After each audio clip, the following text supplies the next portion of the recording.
Ever wondered how artists create those mesmerizing pieces of art? Art, this magical realm of creativity, holds a profound impact on society, culture, and our personal lives. It's a visual language that communicates emotions, ideas, and narratives. And the best part? It's a skill that can be nurtured. With patience, practice, and a dash of passion, anyone can learn to draw, to communicate visually. And that's precisely what we aim to guide you through in this video. Ready to embark on a journey into the world of art? Before we start, make sure you have all the necessary tools. The foundation of a great drawing begins with quality materials. Start with paper, a smooth surface that will embrace your creativity. Then, pencils of different grades, offering a range from light to dark strokes. Don't forget erasers, they're not just for mistakes, but for refining your art. And of course, a sharpener to keep your pencils ready for action. Now that you have your tools, it's time to dive into the drawing process. All drawings start with basic shapes. It's a simple truth that underlines the complexity of the art world. Shapes are the building blocks of all visual representation. Most objects, whether they're a grand cathedral or a humble teacup, can be simplified into basic shapes.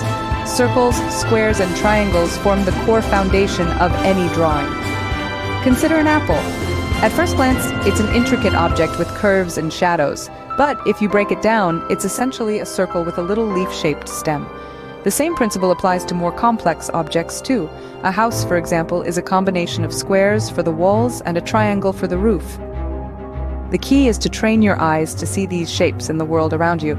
It's like decoding a visual language, translating complex forms into simple geometric figures. Understanding this and seeing the world in this way is a skill, one that can be honed with practice. Recognizing these shapes is the first step to mastering drawing. Now, you will learn to draw these basic shapes. Imagine a blank canvas before you, filled with endless possibilities. Let's start with a circle. Visualize a dot. Then, let your hand guide the pen or pencil around this dot, maintaining an equal distance all around. Now, look at what you've created. A perfect circle. Next, let's try a square. Picture 4 points in your mind, each one an equal distance from the other. Now take your pen and connect these points, creating 4 equal lines. Voila, you've drawn a square. Finally, it's time for the triangle. Think of 3 points this time, connect them together, and there you have it, a triangle. Remember, practice makes perfect.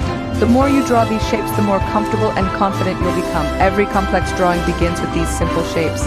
With these shapes under your belt, you're well on your way to drawing anything you want. The magic happens when you start combining these shapes.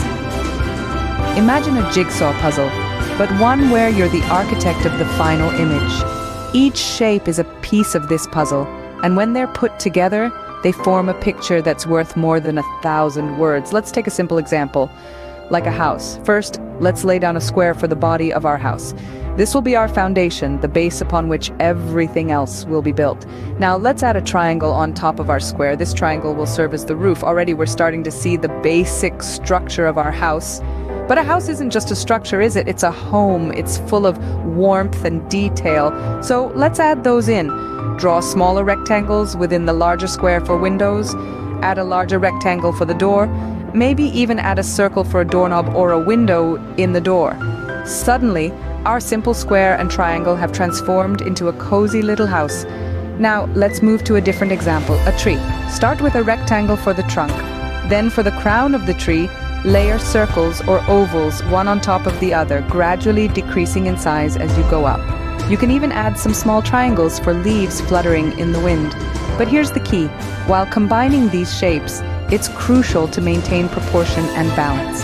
The size and placement of each shape in relation to the others can make or break your drawing. The door shouldn't be larger than the house, and the crown of the tree shouldn't be smaller than the trunk. It's all about balance. And there you have it. By combining basic shapes, we've created a house and a tree. Simple, right? But remember, each drawing is a journey. It might not be perfect the first time or even the 10th. And just like that, you've created your first drawing. Remember, practice makes perfect. Drawing is a journey, not a destination. It's an adventure of constant learning and growth. Remember, your art is as unique and valuable as you are. So keep practicing, keep exploring, and most importantly, keep creating. Your art has the power to inspire,